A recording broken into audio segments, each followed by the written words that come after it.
Bonjour, je suis Hélène de Sinclair et vous êtes sur ma chaîne Le Plaisir d'être soi. Alors je vous fais une espèce de flash info, on verra comment ça part. Là je vous fais en fait des analyses structurelles, des petites enquêtes, etc. Il va en venir davantage et je vais me concentrer sur les hommes, le masculin dévié, enfin on va aller voir au niveau des hommes et après bien sûr au niveau des femmes. Je vais aborder plusieurs sujets. À chaque fois, revenez en vous, c'est-à-dire que ce n'est pas fait, par exemple je vous ai fait des capsules sur le pervers narcissique, l'empathe, etc. pour mettre des étiquettes, hein. Ce n'est pas pour juger, viser ou je ne sais trop quoi. C'est pour proposer un regard sur des dynamiques relationnelles et des dynamiques internes. Il n'y a que vous qui pouvez savoir en fait. Donc, prenez toujours ce temps de recul, de discernement, revenez dans votre cœur, et quand je dis revenez dans votre cœur, je ne parle pas du cœur émotionnel, c'est-à-dire là où on a toute la part astrale et la part, on va dire, un peu sensationnelle, hein. Je parle du cœur de sagesse, du détachement, du discernement, ce cœur, ce centre-là de neutralité, ou du moins d'une plus grande neutralité, pas le cœur émotionnel, d'accord? Par conséquent, chacun a les relations qu'il a, ça représente, en fait, ce sont des miroirs à ce qui se passe, donc si c'est compliqué, ben, je suis désolée, c'est que c'est compliqué à l'intérieur de vous, parce que quand c'est clair à l'intérieur de vous, c'est clair à l'extérieur. Vous vivez des choses claires, simples et fluides. Donc si ce n'est pas clair, simple et fluide, c'est qu'il y a quelque chose au-dedans qui bloque. Tout le temps, je vous dirai que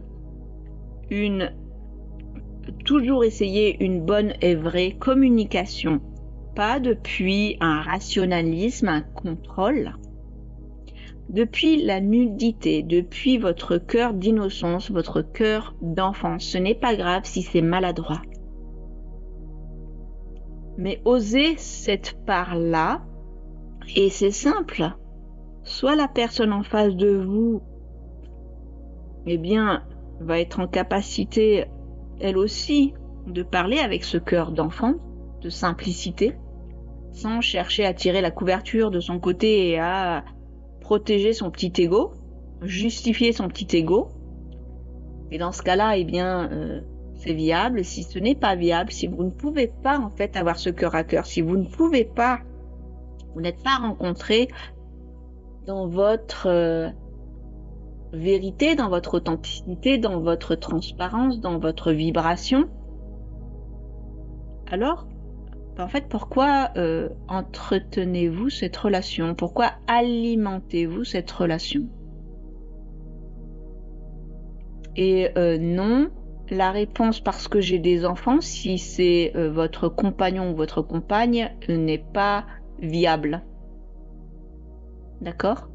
C'est-à-dire que si dans cette relation-là, l'autre ne vous sent pas, ne vous sait pas, ne vous connaît pas, ne s'intéresse pas vraiment à vous, ne respecte pas vos élans, vous ne pouvez pas vivre ce que vous avez à vivre sans lui ou sans elle, et avec lui et avec elle, en fait librement en gros, et que du coup ça devient une prison. Pourquoi restez-vous dans cette prison? D'une part. Néanmoins, il n'y a pas de jugement, je vous pose juste des questions.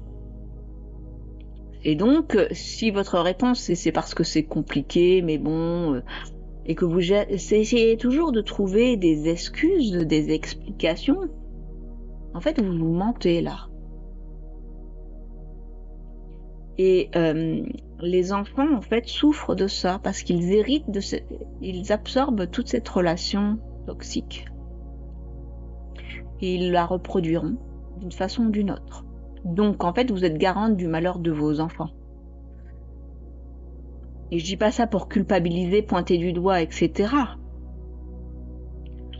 C'est juste qu'il faut savoir être clair à un moment donné avec soi, avec qui on est, ce qu'on a envie, ce qu'on veut aussi pour nos enfants. Il faut justement pouvoir avoir ce dialogue ouvert avec son compagnon ou sa compagne et avec les enfants tous les deux ensemble.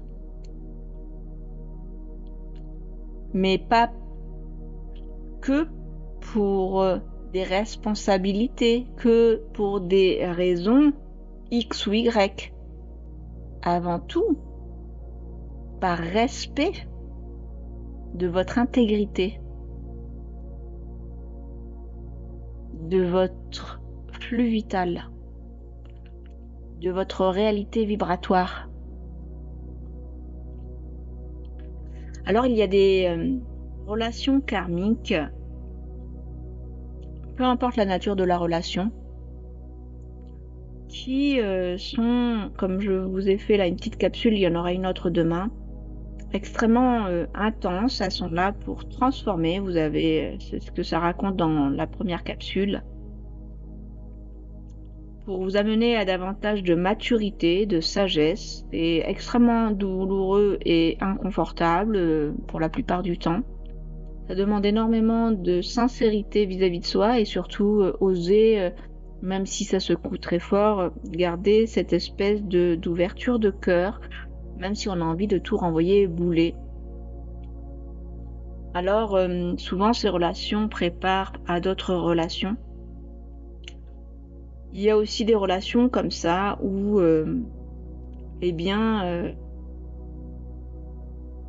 peu importe en fait la nature de la relation et que la relation continue ou cesse, comme je vous l'ai dit dans les capsules,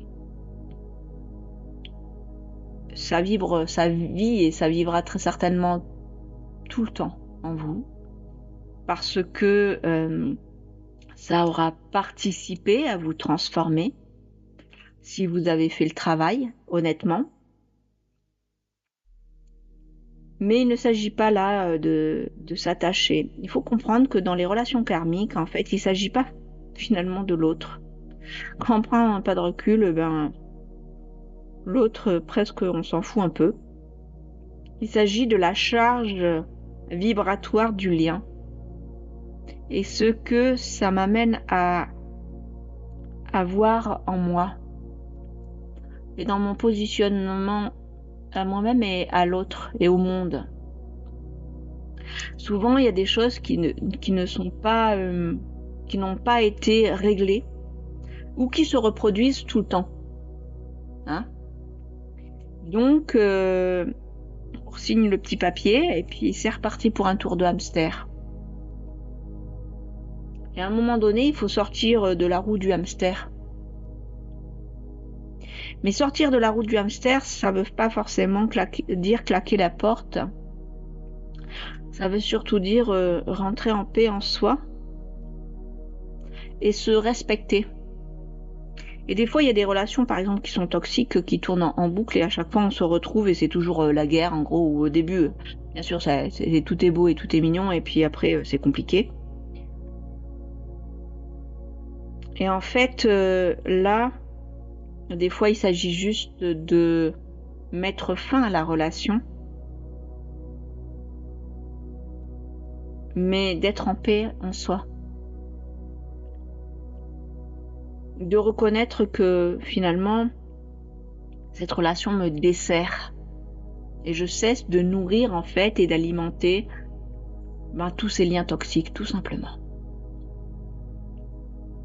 Quand on voit qu'en face, on a quelqu'un avec qui on peut pas être soi, tout simplement, ce qui engendre toutes ces relations toxiques, on ne peut pas discuter. Donc il y a trop de mauvaise foi, peu de conscience, ou il y a de la conscience jusqu'à un certain point. Il faut être capable de comprendre ce qui n'était pas résolu. Souvent, on n'a pas trop envie de faire ça. C'est inconfortable. Ça peut générer beaucoup de culpabilité.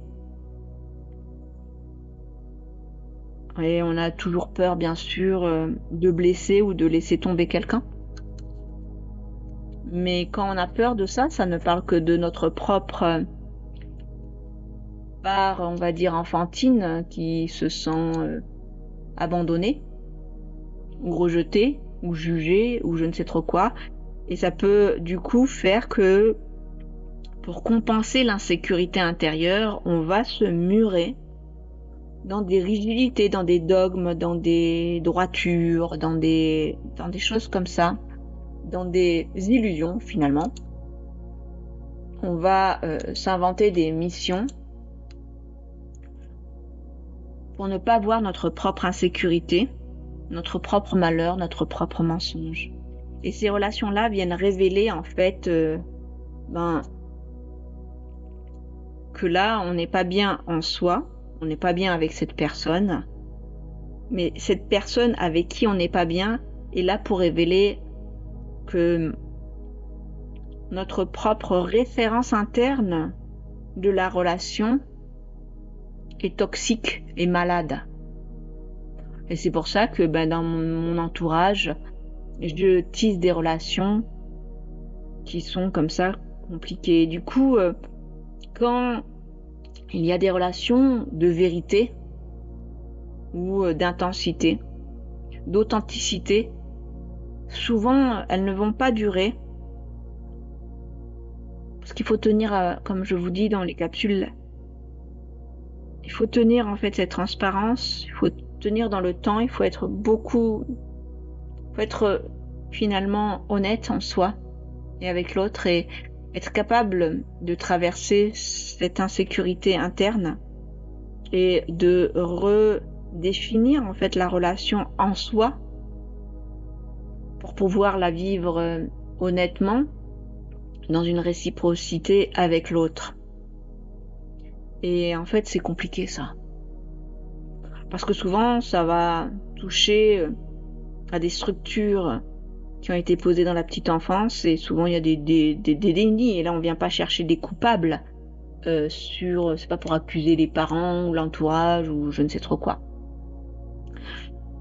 Il faut voir comment on s'est construit et voir que oui, ça m'a servi jusqu'à maintenant, mais voir que si ma vie elle est compliquée en ce moment,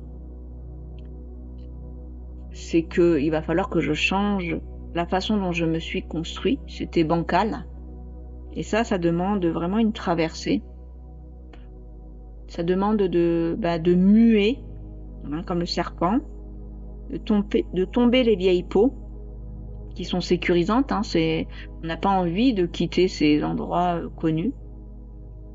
Parce que l'inconnu fait peur. On ne sait pas, on a peur de se planter, en plus de faire du mal aux autres. Et du coup, on reste souvent en apnée.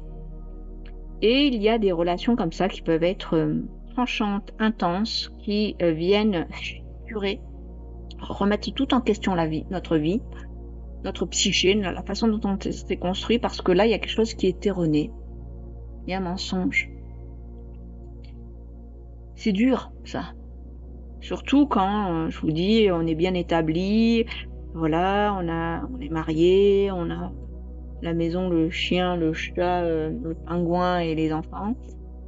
Quand ça nous arrive, et c'est souvent, on parle de la crise, de la quarantaine, c'est souvent à ces moments-là que ça arrive. Et bon, après, je vais pas vous rentrer dans les raisons aussi astrologiques, mais bon, ce sont des moments clés. Et je dirais même que si on a le courage de traverser ça et de se repositionner et de tout revoir, d'être honnête, ça veut pas forcément dire que vous allez quitter votre mari ou votre femme. Ça veut dire que vous allez oser cette espèce de puissance ou de chose qui était retenue au-dedans, qui vous frustrait. Peut-être que votre mari ou votre femme, finalement, n'attendait que ça, que vous osiez être vous. Et que ça va lui donner une autorisation, une permission à lui ou à elle aussi. Et du coup, il va y avoir une transformation au sein du couple ou de la relation qui va être finalement bien, profitable en fait pour les deux parties. Néanmoins, ça c'est dans le meilleur des cas. Des fois, c'est nécessaire malheureusement de prendre ce pas de recul, de prendre un temps de séparation et voir vraiment qu'est-ce que je veux, qui je suis. Parce que de toute façon, on ne se sépare pas pour une autre personne, jamais, ça c'est la grande erreur. Quand on prend le pas de recul, c'est toujours par rapport à soi et en soi. Et ça demande un temps de deuil, de remise en question.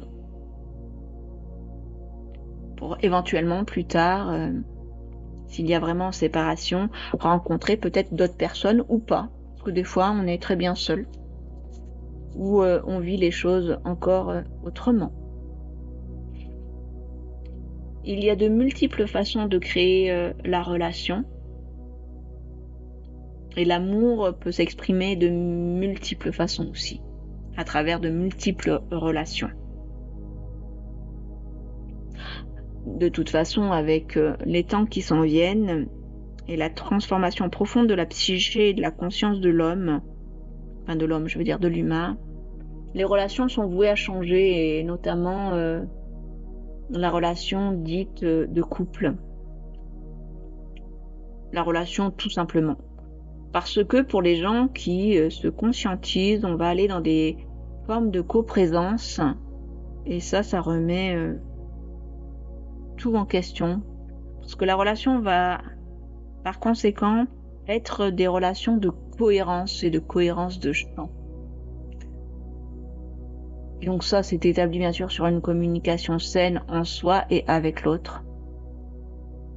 Une communication responsable, adulte, consciente, qui parfois sont inconfortables, mais après, en fait, ça devient joyeux parce que on est plus trop ou de moins en moins identifié à toutes les peaux de banane, et donc quand il y a des choses qui gesticulent et qui grésillent en soi, on va pouvoir les voir sans trop d'identification et dire ah oui, là je suis peut-être pas très nette, et on va pouvoir faire le travail. Et du coup, quand on est entouré d'êtres on va dire intelligents, l'intelligence de cohérence, de cœur, mais aussi d'esprit. Donc encore une fois, peu importe la nature de la relation, et ces gens ont cette sagesse du cœur, eh bien les choses sont de plus en plus simples. Moi, clairement, je ne m'impose plus des relations où je ne peux pas avoir de communication. Alors des fois, c'est dommage parce qu'il y a des gens qui sont d'une très grande valeur, qu'on aime énormément et qu'on aimera très certainement toujours. Hein. Ça peut être des gens de notre famille, ça peut être des gens qu'on a croisés, ça peut être des amis, ça peut être tout et n'importe quoi en fait, on va dire, qui sont là vivant dans notre cœur. Mais quand on voit que ils ne sont pas honnêtes, qu'ils ne peuvent pas en fait avoir cette discussion-là avec eux-mêmes en premier lieu, de respect, ça va être tout le temps souffrant en fait. Parce que le problème c'est pas en fait la souffrance qu'on peut vivre, parce qu'on va toujours, il y a toujours des hauts et des bas. C'est pas un problème d'être déçu, c'est pas un problème de souffrir, c'est pas un problème en fait que des fois ça fasse un peu mal. Et donc le problème c'est quand il n'y a pas la communication et l'intelligence, la circulation, la fluidité. Et quand on a par exemple des êtres qui ont une souffrance particulière, ou peu importe l'émotion, une colère, une fatigue, une tristesse, une frustration, pour X raisons, mais qui restent ouverts et qui sont en capacité en fait d'être toujours dans cette connivence et dans cette communication, ils vont, je vous l'ai déjà dit, grandir ensemble et ça c'est toute la beauté. C'est ce qui renforce la relation. Parce que ce sont des êtres qui peuvent grandir et construire une relation depuis leur fréquence réelle. Et ça, c'est très appréciable quand on a des gens qui sont capables de se remettre en question et qu'on peut en parler. Donc, c'est plus simple. Parce que quand on est dans des gens qui ont des immaturités ou qui n'osent pas la vulnérabilité, c'est, oui, pas simple, surtout pour les hommes, parce qu'ils n'ont pas été éduqués comme ça, mais bon, il y a des femmes aussi, c'est compliqué en fait. Pour tout le monde, ça peut être compliqué, ça. Moi, je vous avoue, je cherche plus. Hein. Pour moi, c'est fatigant, ce type de relation. Et pour moi, c'est une perte de temps, en fait. Une perte de temps, une perte d'énergie. Et mon temps et mon énergie, c'est ma vie. Et je préfère l'investir avec des gens qui en valent la peine. Ça ne veut pas dire que les autres n'en valent pas la peine. Ça veut dire... j'en suis venue à un point où je me dis, je mérite mieux que ça. Je vaux mieux que ça. J'ai plus envie, en fait, de me perdre dans ces espèces de confusions, de malentendus, de quiproquos avec des gens qui disent la moitié de ce qu'ils pensent, qui sont dans des immaturités, qui font s'offusquer, qui vont bouder, qui vont faire... Enfin bon, tout ça, quoi. C'est fatigant. Donc, c'est même inintéressant, finalement. Je trouve ça petit. Donc, je préfère de loin les gens qui... peut-être n'ont pas des niveaux, entre guillemets, de conscience mirobolants. Ils ont peut-être pas inventé la poudre. Hein. C'est peut-être des gens très simples. Mais ces gens très simples ont un cœur sage, un cœur honnête, un cœur courageux. Ils sont capables de se regarder dans le miroir et de dire, ben, je suis désolée, ouais, là, je suis fatiguée, là, je t'ai blessé, je voulais pas. Là, j'ai fait ceci. Là, on s'est pris tous les deux les pieds dans l'élastique. Et où on peut finalement en discuter, c'est pas grave en fait. C'est pas grave. Et quand on arrive à ces relations matures comme ça, ça en vaut la peine. C'est précieux. Et en fait, ça va être des marqueurs. C'est-à-dire que oui, bien sûr, votre petit ego va être encore blessé, encore touché. Alors je vais vous dire, accueillez déjà le fait que vous êtes un être narcissique. Hein, moi j'étais en voiture et ça m'a traversée. Et ça a été une des plus grandes libérations que j'ai pu avoir, c'était accueillir le fait que j'étais un être narcissique et que tous les gens sur Terre étaient des êtres narcissiques. On est basé sur une structure égotique, qu'on le veuille ou non. Et vouloir lutter contre ça, c'est vain, c'est se frustrer, c'est être pas très sensé en fait, pas très sensé, non. C'est pas très raisonnable en fait. C'est lutter contre soi en fait. Donc oui, on a une part, on a des blessures. Toutes nos blessures sont des blessures narcissiques. Si on revient et qu'on arrête les reports de responsabilité, bah oui, vous avez attiré des gens qui étaient pas gentils, mais parce que ça venait résonner dans cette blessure narcissique. Donc à partir du moment où vous accueillez que vous êtes un être profondément narcissique, on va arrêter les petites courbettes, les fausses humilités, les fausses modesties et tout ça là, c'est fatigant.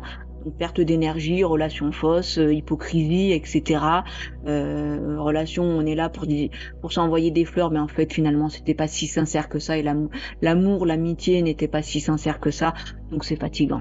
Donc on va reconnaître qu'on est un être profondément narcissique et à partir du moment où on commence à reconnaître le fait qu'on est un être narcissique, on va devenir un être altruiste et c'est pas autrement. Donc c'est pas en se faisant passer pour un être altruiste, bon et gentil, que on est cela.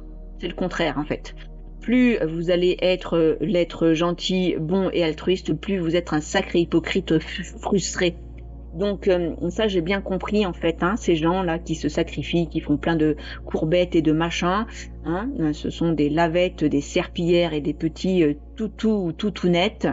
Mais c'est malgré eux, ils sont vraiment tristes, hein. Moi, j'ai fait partie de cette classe, hein, donc c'est pas pour viser des gens. J'ai moi aussi eu le syndrome de la grande gentille, toujours avec ça là. En fait, ça, je le dégueule, je peux plus. Euh, ça m'a amené à aller voir cette part narcissique qui est extrêmement importante. Mais narcissique, ça veut pas dire moi je, dans l'arrogance du narcissique, comme les gens l'entendent. Non, non. Mais il faut comprendre que à partir du moment où et on est tous un être narcissique avec un ego, on a des besoins, on a des intérêts, on a une conscience propre, on a une altérité, d'accord ?